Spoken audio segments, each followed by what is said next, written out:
بسم اللہ الرحمن الرحیم نحمده ونصلی ونسلم علی رسولہ الکریم اما بعد فاعوذ باللہ من الشیطان الرجیم بسم اللہ الرحمن الرحیم ویوم يعض الظالم على يديه يقول يا ليتني اتخذت مع الرسول سبيلا يا ويلتى ليتني لم أتخذ فلانا خليلا لقد أضلني عن الذكر بعد إذ جاءني وكان الشيطان للإنسان خذولا۔ 19ویں سپارے کی سورہ فرقان کی 3 آیتیں میں نے آپ کو سنائی ہیں، اور آج ہمیں جس موضوع پر گفتگو کرنی ہے وہ موضوع ہے صحیح دوست کا انتخاب۔ دنیا میں انسان رہتا ہے تو انسانی ضروریات میں سے ایک ضرورت یہ بھی ہے کہ اس کا کوئی دوست ہو جس سے وہ اپنے دل کی بات کہہ سکے۔ دوست بنانا اس میں کوئی خرابی نہیں ہے، کسی سے دوستی رکھنا یہ تو بڑی اچھی بات ہے، لیکن قرآنی ہدایات یہ ہیں کہ دوست بنانے سے پہلے ذرا اس کو ٹٹولو، دیکھ لو۔ ایسا تو نہیں ہے کہ وہ خود تو ڈوب رہا ہے تمہیں بھی لے ڈوبے، ایسے شخص کو تو دوست نہیں بنا رہے۔ ان 3 آیات میں جس شخص کا تذکرہ ہے وہ ایک خاص واقعے کا تذکرہ ہے، حضور اقدس صلی اللہ علیہ وسلم کے زمانے کا ایک واقعہ ہے، اور اس میں ایک شخص نے سید الانبیاء والمرسلین احمد مجتبی محمد مصطفیٰ صلی اللہ علیہ وسلم کی شان میں گستاخی کی۔ اور گستاخی کیوں کی؟ خود اپنی طرف سے اس کا دل نہیں چاہ رہا، تو اس کے دوست نے اس کو اکسایا، ورغلایا، بہکایا اور مجبور کیا کہ جا کر حضور صلی اللہ علیہ وسلم کی شان میں وہ گستاخی کرے۔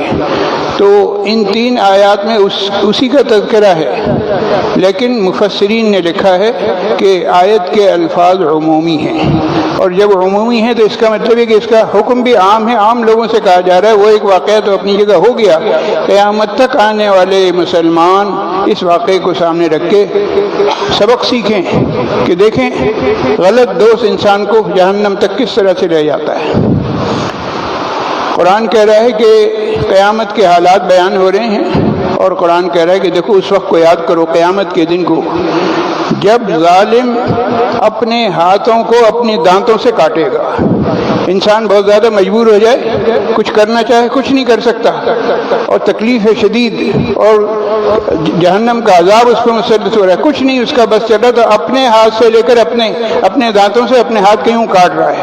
وَيَوْمَ يَعَضُّ الظَّالِمُ، اس وقت کو یاد کرو جب کہ ظالم دانتوں سے کاٹ رہا ہوگا، کس چیز کو؟ عَلَىٰ يَدَيْهِ، اپنے ہاتھوں کو، اور وہ کیا کہہ رہا ہوگا؟ یقول، وہ کہہ رہا ہوگا یا لیتنی اتخذت مع الرسول سبیلا، کاش میں فلاں کو دوست نہیں بناتا بلکہ وہ فلاں شخص دوسرے کو اپنا دوست بنا دیتا اور رسول اللہ صلی اللہ علیہ وسلم کے ساتھ دے دیتا۔ یا ویلتا لیتنی لم اتخذ فلانا خلیلا، ہائے افسوس، کاش میں فلاں شخص کو اپنا دوست نہ بناتا جس نے مجھے بہکایا، ورغلایا، اکسایا اور مجھے مجبور کیا کہ میں شان اقدس میں گستاخی کروں۔ لقد اضلنی عن الذکر بعد اذ جاءنی، اس نے مجھے گمراہ کر دیا، ذکر یعنی قرآن کریم سے اور راہ ہدایت سے، حالانکہ راہ ہدایت سامنے ہی تھی۔ اور وکان الشیطان للانسان خذولا، آخر میں کہہ رہا ہے کہ یہ جو کچھ بھی ہوا یہ سب شیطانی حرکت ہے، اور شیطان کا کام ہی انسان کو ذلیل کرنا ہے۔ میں نے جیسے کہ عرض کیا کہ یہ آیت اگرچہ خاص شخص کے بارے میں نازل ہوئی جو اپنے دوست کی باتوں میں آ کر شان نبوی صلی اللہ علیہ وسلم میں گستاخی کا مرتکب ہوا تھا، لیکن چونکہ آیت کے الفاظ بھی عام ہیں لہذا اس کا حکم بھی عمومی ہے، جس کی طرف آیت میں اشارہ کیا گیا ہے فلاں کے لفظ سے۔ آیت میں اس شخص کا نام نہیں لیا گیا بلکہ فلاں کا لفظ کہا گیا۔ اصل نصیحت یہ ہے کہ دوست بنانے کے لیے انتخاب بہت سوچ سمجھ کر کرنا چاہیے۔ اگر سوچ سمجھ کر انتخاب نہیں کرو گے، غلط آدمی کو دوست بناؤ گے تو وہ خود بھی ڈوب رہا ہوگا اور تمہیں بھی لے ڈوبے گا۔ یہ دوست جو ہے یہ جہنم میں لے جانے کا سبب بن سکتا ہے۔ اسی کی طرف اشارہ کیا گیا ہے احادیث مبارکہ میں۔ حدیث میں ارشاد فرمایا المرء علی دین خلیلہ، کسی شخص کو اگر پہچاننا ہو، ٹٹولنا ہو کیسا آدمی ہے، نیک ہے یا بد ہے، تو اس کے دوستوں کو دیکھو، اگر دوست اچھے ہیں تو اس کا مطلب یہ شخص اچھا ہے، اور اگر دوست اس کے غلط ہیں تو اس کا مطلب وہ شخص بھی غلط ہے۔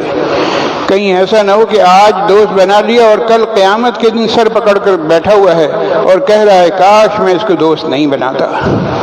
تو قرآنی ہدایات کی روشنی میں یہ تو ایک موقع قرآن کریم میں جگہ جگہ ان لوگوں کا تذکرہ ہے جو قیامت کے دن کہیں گے کاش ہم نے ایسا نہ کیا ہوتا، کاش ہمارے ساتھ ایسا نہیں ہوتا۔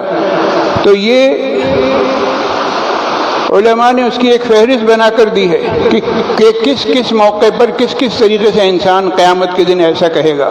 مثال کے طور پر کافر کہے گا یا لیتنی کنت ترابا، وہاں جب عذاب دیکھے گا تو کہے گا کاش میں انسان نہیں ہوتا، مٹی ہوتا۔ اور قرآن نے ایک اور جگہ بتلایا یا لیتنی قدمت لحیاتی، وہاں قیامت کے دن انسان کہے گا کاش میں نے اپنی زندگی کے لیے کچھ کر لیا ہوتا، آخری زندگی میں میں نے کچھ کما کر یہاں آخرت کے لیے بھیجا ہوتا۔ اور فرمایا یا لیتنی لم اوت کتابیہ، جب نامہ اعمال دیا جائے گا بجائے سیدھے ہاتھ میں آنے کے جب الٹے ہاتھ میں آئے گا تو اس وقت کہے گا کاش میرا نامہ اعمال مجھے نہ دیا جاتا۔ ایک اور جگہ قرآن کریم نے تذکرہ کیا ہے یا لیتنا اطعنا اللہ و اطعنا الرسول، کاش ہم نے اللہ اور اس کے رسول صلی اللہ علیہ وسلم کی اطاعت کی ہوتی۔ اور فرمایا یا لیتنی کنت معہم فافوز فوزا عظیما، کاش میں ان لوگوں کا ساتھ دیتا اور میں بھی کامیاب ہو جاتا۔ اور فرمایا یا لیتنی لم اشرک بربی احدا، کاش میں اپنے رب کے ساتھ شریک کسی کو بھی نہ ٹھہراتا۔ اسی طرح فرمایا یا لیتنا نرد ولا نکذب بآیات ربنا ونکون من المؤمنین، کاش کوئی ایسی صورت ہو کہ ہم دنیا میں پھر واپس بھیجے جائیں اور اپنے رب کی نشانیوں کو نہ جھٹلائیں اور ہم ایمان والوں میں سے ہو جائیں۔ یہ باقاعدہ ایک فہرست ہے، یہ وہ آرزویں ہیں جن کا موت کے بعد حاصل ہونا ناممکن ہے۔ جو کچھ ہمیں کمانا ہے آج ہی کما لیں، کمائی کے لیے اللہ تعالیٰ سال میں بہت سارے مواقع دیتے ہیں، اور پورا ایک مہینہ تو یہ آپ کے سامنے گزر ہی گیا۔ الحمدللہ اللہ کا لاکھ لاکھ شکر احسان ہے، اللہ تعالیٰ نے موقع دیا اور الحمدللہ ہم نے اس سے فائدہ اٹھایا، اس پر ہم اللہ کا شکر ادا کرتے ہیں۔ لیکن اس کے باوجود ہر شخص یہ سوچے کہ کہیں ایسا نہ ہو کہ کوئی موقع ایسا آ جائے کہ انسان حسرت و افسوس کے ساتھ کہے کاش یہ موقع مجھے ملا تھا، یہ گولڈن چانس تھا، میں نے اس سے فائدہ نہیں اٹھایا۔ ایسا موقع آنے سے پہلے اپنی اصلاح کر لے، اور پھر اللہ تعالیٰ نے موقع دیا، مہینہ عطا فرمایا، مغفرت کے سامان کر دیے، مغفرت بھی فرما دی۔ اب ہونا کیا چاہیے کہ اب سیدھے راستے پر رہے، اب راہ راست پر آ جائے، اب راہ راست سے نہ ہٹے۔ اگر راہ راست پر جمع رہا اور ثابت قدمی کے ساتھ چلتا رہا اور اسی حالت میں موت آ گئی تو اس سے بڑا کامیاب کوئی اور شخص نہیں۔